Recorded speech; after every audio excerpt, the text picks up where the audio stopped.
नमस्कार सगळ्यांना. तर आज एकादश पण आहे आणि तुळशीचं लग्नसुद्धा आहे. त्यामुळे आज सगळ्यांच्या घरचे दिवे हे रिकामे होतील आणि तुळशीच्या लग्नापर्यंत दिवाळी मांडली जाते. पण झालेले दिवे, तेलकट झालेले दिवे सगळे तुम्ही जर टाकून देत असाल तर त्यासाठी एक माझ्याकडे ट्रिक आहे. त्या ट्रिकनुसार तुम्ही जर दिवे स्वच्छ केले तर पुढच्या वर्षी पण यूज करता येईल अशी काही ट्रिक माझ्याकडे आहे.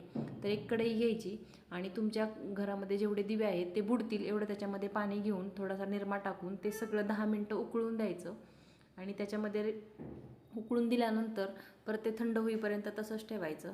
आणि त्याच्यामधलं तुम्ही नंतर बघू शकाल की दिव्यामध्ये अजिबात तेलकटपणा राहत नाही. थोडंसं तारेची घासणी घेऊन ती घाण सगळी काढायची, म्हणजे थोडंसं घासायचं जे की ते तेलकटाचं पाणी सगळं निघून जाईल. आता बघता हे मी दिवे घासलेले आहेत, किती सुंदर दिवे निघलेत. काही दिवे खूप जास्त काळे झाले होते त्यामुळे ते निघले नाहीत आणि त्याच्यामध्ये डिझाईन आहे त्यामुळे त्या डिझाईनमधली मी ती काळी घाण काढू शकले नाही. तर असे सुंदर असे दिवे झालेले आहेत व्यवस्थितपणे. त्या एका ह्या दिवेला कलर होता तर त्याचा कलरसुद्धा गेलेला आहे आणि बाकीचे दिवे पूर्ण लाल होते त्यामुळे त्याचा काही कलर वगैरे नाही गेला.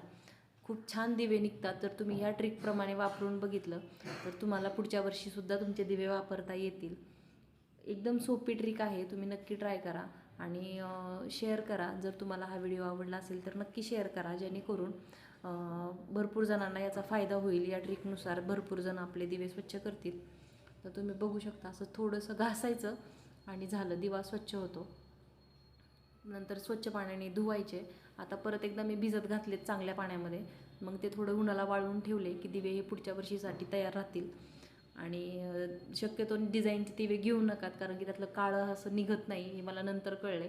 चला, व्हिडिओ आवडला असेल तर लाईक करा. Bye bye.